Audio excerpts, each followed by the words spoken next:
Break चांगलं लागायला वाटतं गेल्या 60 वर्षाचं काँग्रेसचं सरकार चांगलं होतं की ह्या 10 वर्षाचं बीजेपीचं सरकार हे बघ चांगलं? कसं आहे, काँग्रेसच्या काळामध्ये कसं होते सगळं व्यवस्थित होतं. हम्म, ह्याच्या काळामध्ये कसं आहे म्हणजे काय, हे जे गरीब लोक आहेत हम्म, त्याच्याकडे कोणी विचार करणार गेली.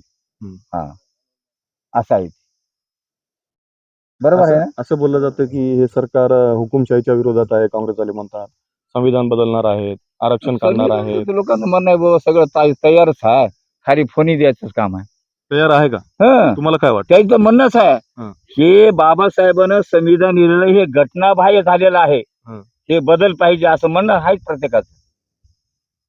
मागे मग आता दिलेला संविधान मोदी जर जाळलं. सत्तेत आले- कोणाला काय केलं सांगा बरं. हं. संविधान जाळलं मागे, कोणाला काय केलं, गुन्हा दाखल तर केले का? असं आहे ते. म्हणजे बदल पाहिजे. बदल होईल का? हा.